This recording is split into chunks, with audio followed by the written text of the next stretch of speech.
fly we're going to tie is a Claret Dabbler. That's tied on a B175. This will be a size 10. Yeah, good strong fly. If you find these hooks are pulling the flies down too much, just go to a B170 in the same size.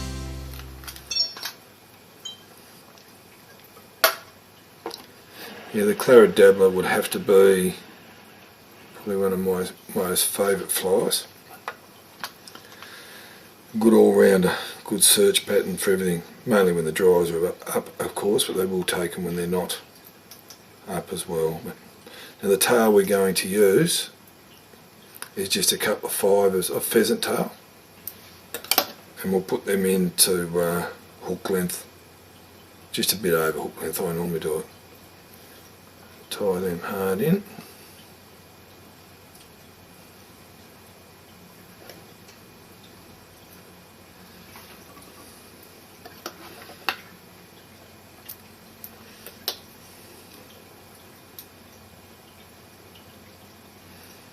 Next thing to go in will be our wire.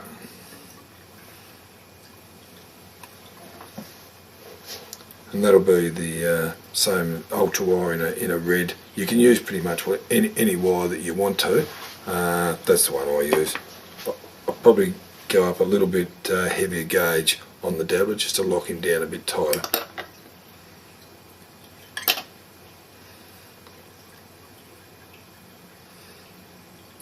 Because the fish, when they take, they seem to give them a really good chew. Righto. The next thing we're putting in is a bit of claret dubbing.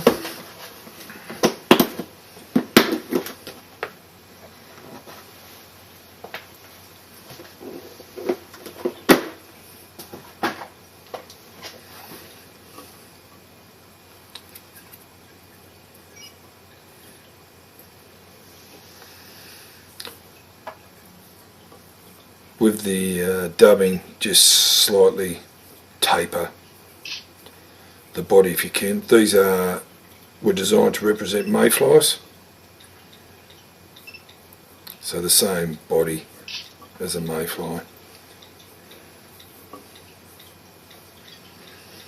I like not to tie it in too tight, I like a little bit loose, so then I can tease it out a bit. Bring him up so they were the carrot shape, like that. This is just another, it's a rooster hackle that's just been dyed claret again.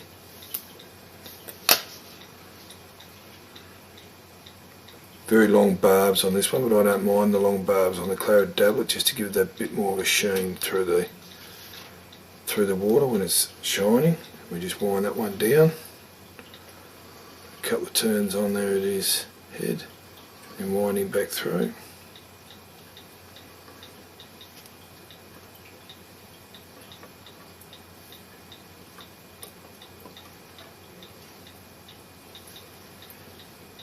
And then lock him down with a wire when we come over the top.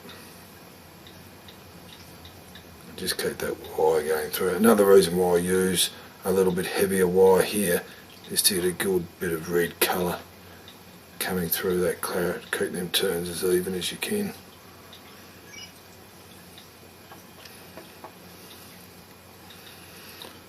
Tie off your wire.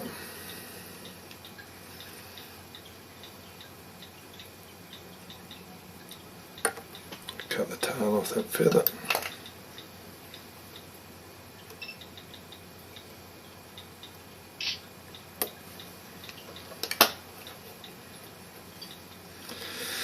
Now a lot of people use the bronze mallard like in the dark dun colour. I like to keep the whole lot of this fly in the claret, but I do also fish them in the darker colour. When I'm putting these feathers on, there's a lot of different ways of doing it. This is just my way. I just gather a heap of feathers together, make sure they're all pretty much laying the right way, and just straighten them up a little bit if they're not. Put them straight over the top. Get that a little bit better there.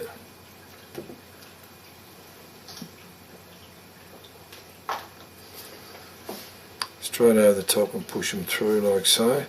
Make sure the length's about right.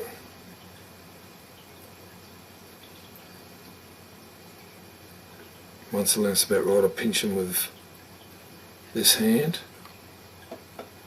Just put a little bit of a loose turn there, and then screw it down a bit tighter. Have a look at him. If you do it that way, then you can pull these feathers around with your thumbnail to whereabouts you want them to sit, whether you want them to sit right down the side. You can actually spin them right underneath if you want. I don't like to spin them right underneath because I like the fish to be able to see this wire and those colours from this side.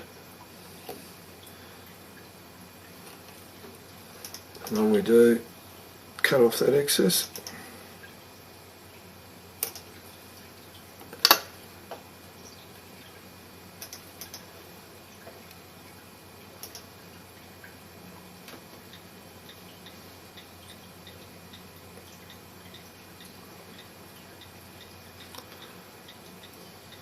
Tie him in with that mayfly head, whip finish him off.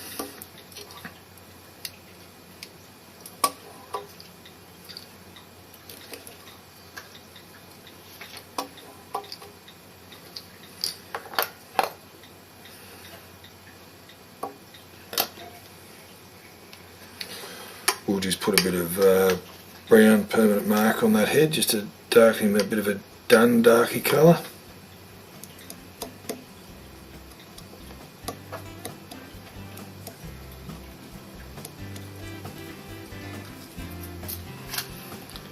Just have a look at him, make sure everything's sitting the way you want it to sit before you glue it. As I said, you can swing them right round down to the sides a little bit if you want, just by pushing them with your thumb. And once he's glued in, that's him locked together.